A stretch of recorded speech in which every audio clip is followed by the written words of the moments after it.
أستغفر الله العظيم الذي لا إله إلا هو الحي القيوم وأتوب إليه. أعوذ بالله من الشيطان الرجيم. بسم الله الرحمن الرحيم. اللهم أرنا الحق حقا وارزقنا اتباعه وأرنا الباطل باطلا وارزقنا اجتنابه. اللهم لا سهل إلا ما جعلته سهلا وأنت تجعل الحزن إذا شئت سهلا. ربي أدخلني مدخل الصدق وأخرجني مخرج الصدق واجعلني من لدنك سلطانا نصيرا. وقل جاء الحق وذهب الباطل إن الباطل كان زهوقا. السلام عليكم ورحمة الله وبركاته.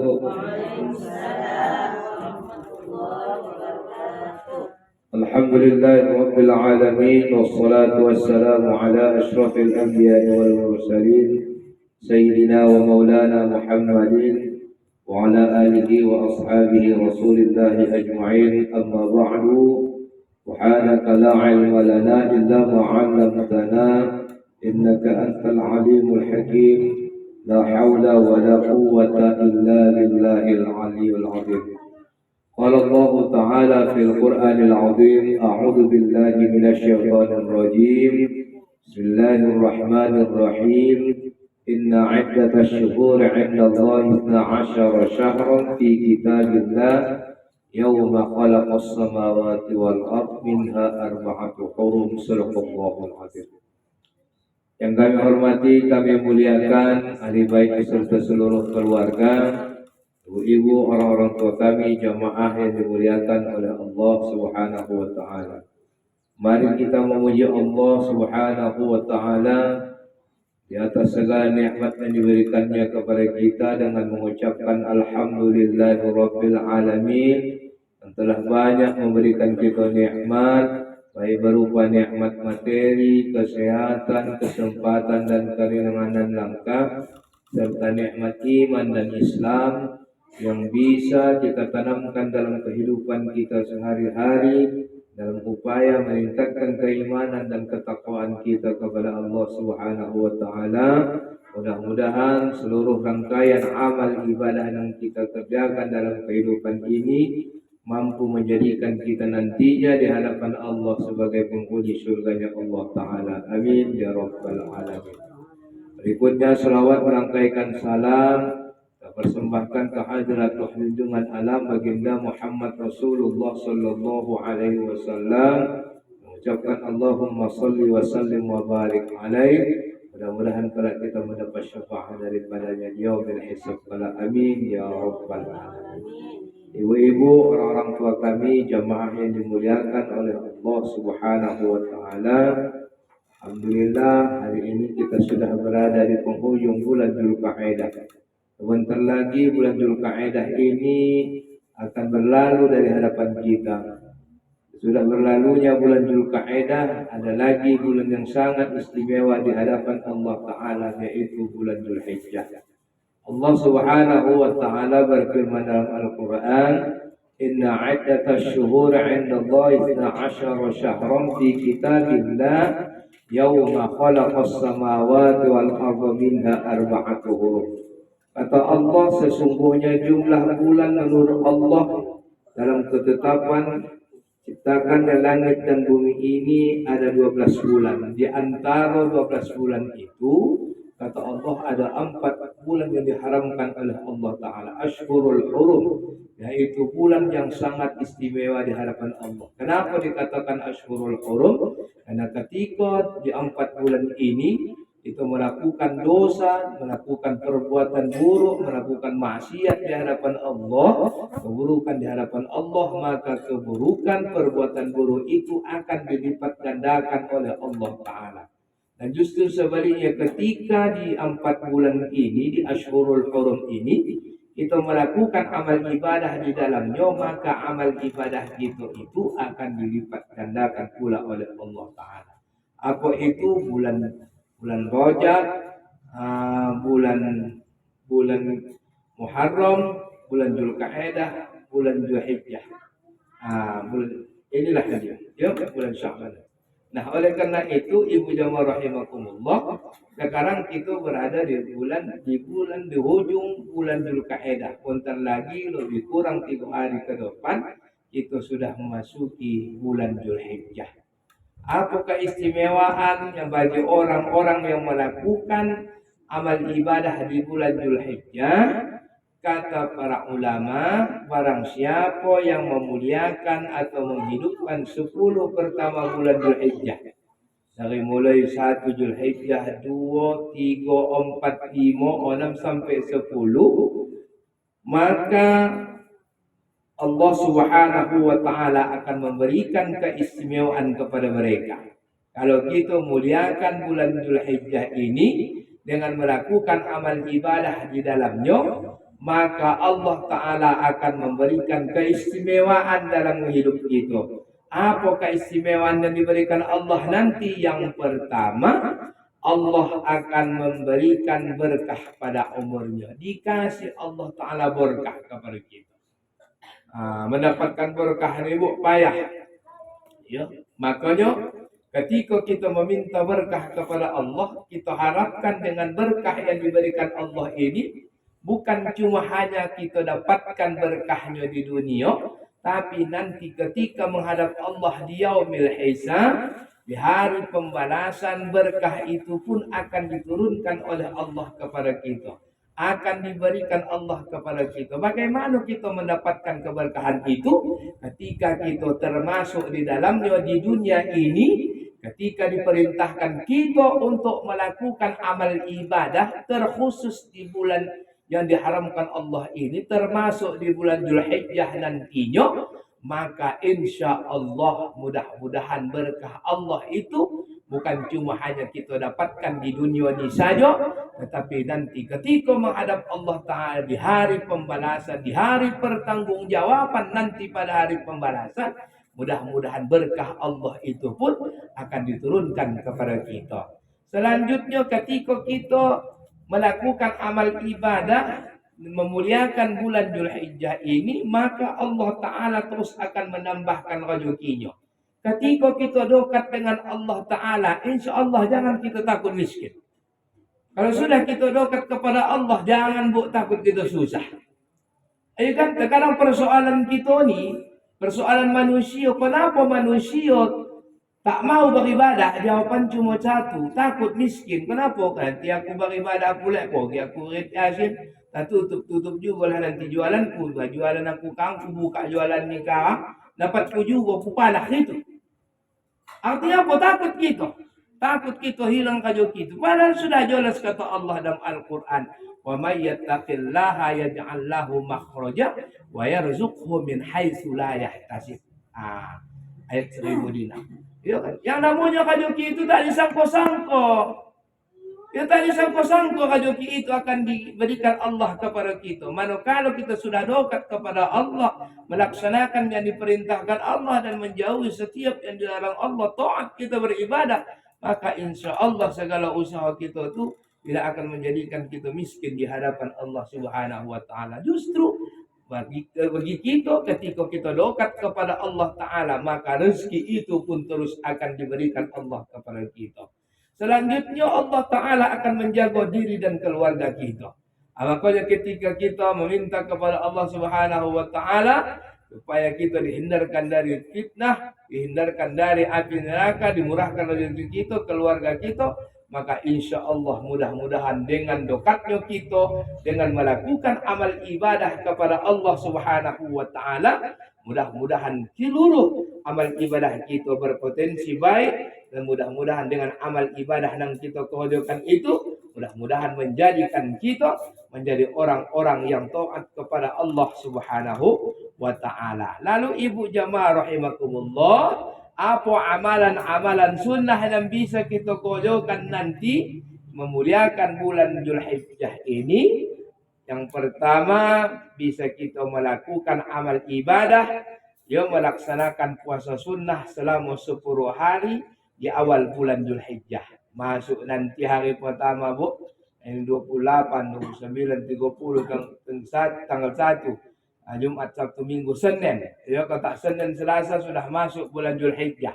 1 Zulhijjah. Begitu nanti masuk bulan Zulhijjah, malamnya itu sudah kita niatkan kepada Allah Ta'ala, besok pagi kita sudah mulai melakukan amal ibadah. Selama puasa Zulhijjah itu selama sampai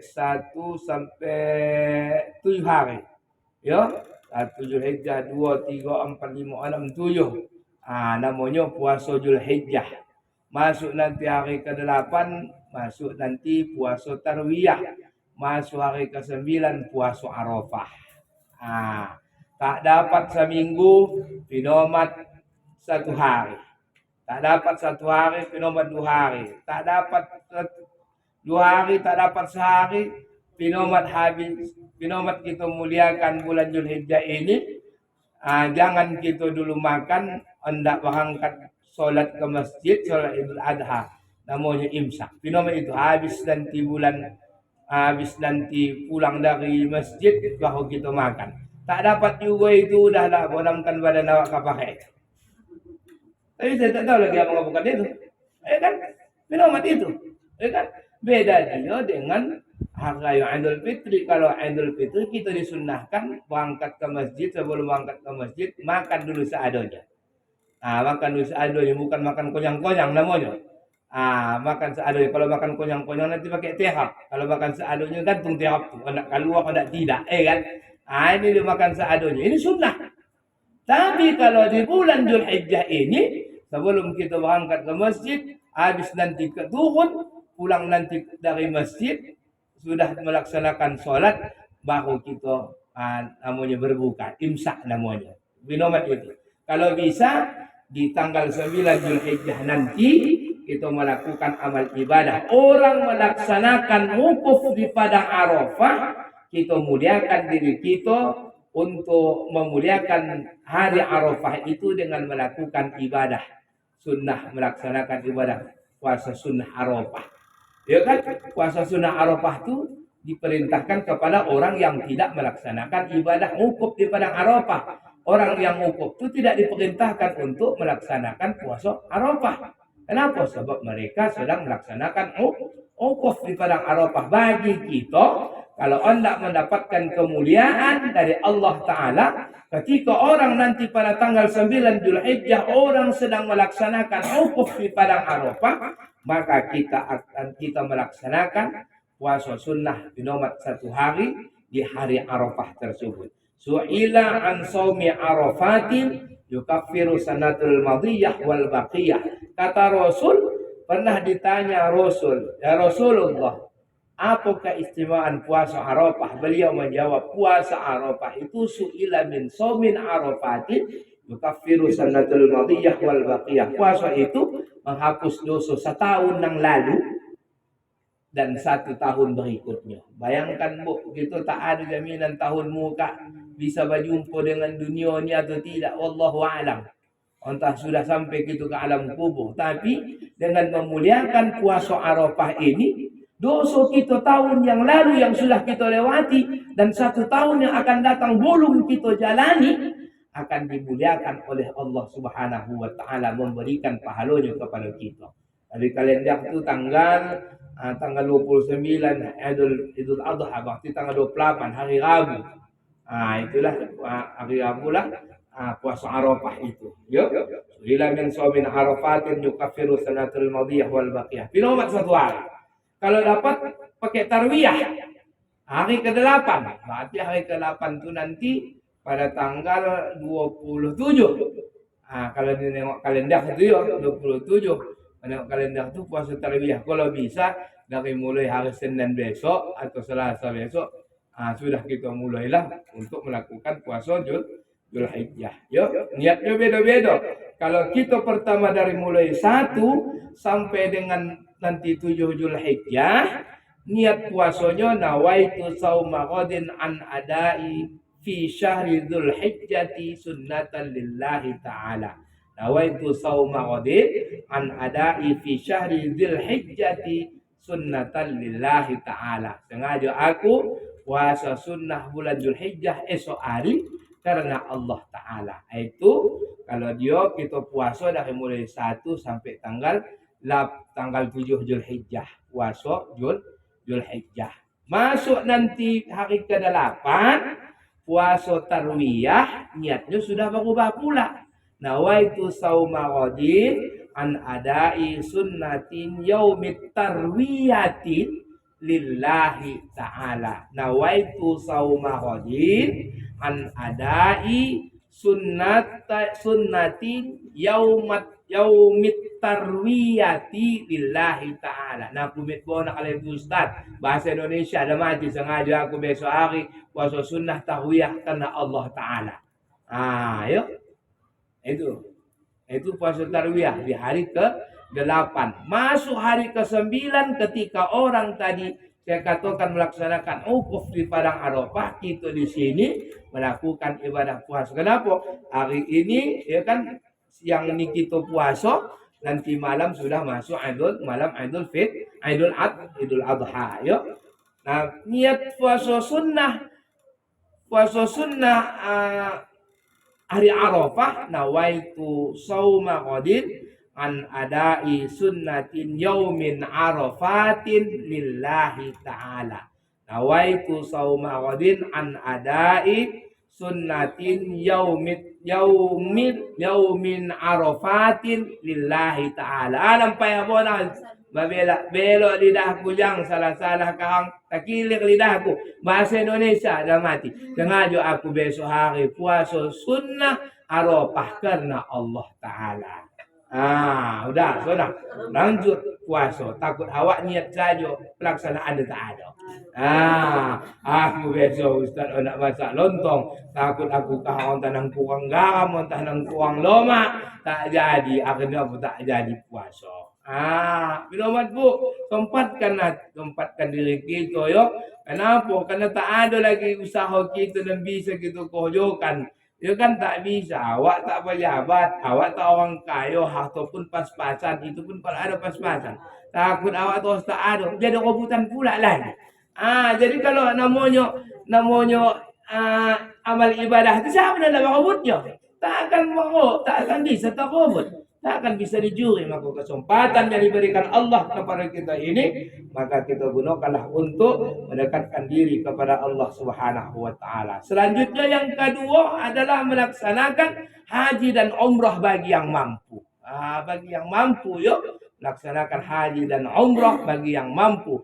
Ketika sudah datang panggilan Allah, sudah cukup pas waktunya kita hendak melaksanakan. Kalau sudah datang panggilan Allah, insya Allah berangkat. Ya kan? Makanya kata Allah, walillahi 'alan nasi hajjul baiti man istata'a ilaihi sabila. Barang siapa yang sudah punya kemampuan untuk berangkat ke sana, berangkatlah ke Baitullah, kata Allah, bagi yang mampu melaksanakannya. Bagi yang mampu, sehat fisik, sehat badan, keuangan bisa tuh ditinggalkan. Ada nang awak tinggalkan, takut awak badan awak sampai di sana, hati awak di kampung. Kan? Ini namanya belum mampu. Awak sedang melaksanakan pelaksanaan haji, tapi hati awak di kampung ni macam mana agaknya nak itikku siapa yang tak bagi makannya? Macam mana agaknya ini apa pun anak-anakku ni siapa nak bagi makannya? Berarti belum mampu. Yang dikatakan Allah Subhanahu wa Ta'ala itu ketika sudah sampai kita di sana, buang semuanya yang namanya persoalan dunia ini. Buang semuanya. Kenapa? Karena kita hendak berjihad di jalan Allah, karena kita hendak melakukan amal ibadah di hadapan Allah Subhanahu wa Ta'ala. Maka ketika kita melakukan amal ibadah, jangan kita merusak amal ibadah kita tersebut. Apabila amal ibadah kita rusak, maka tidaklah mendapatkan haji yang mabrur yang diberikan Allah Ta'ala. Kenapa? Karena balasan haji yang mabrur itu, kata Rasulullah, laisa lahu jazaa'un ilal jannah, kecuali surganya Allah Subhanahu wa Ta'ala. Maka oleh karena itu, ketika kita sudah memiliki kemampuan, sudah kita melakukan amal ibadah, berangkatlah ke sana, insya Allah. Mudah-mudahan kita nanti bisa mendapatkan kebajikan dari Allah Subhanahu wa Ta'ala.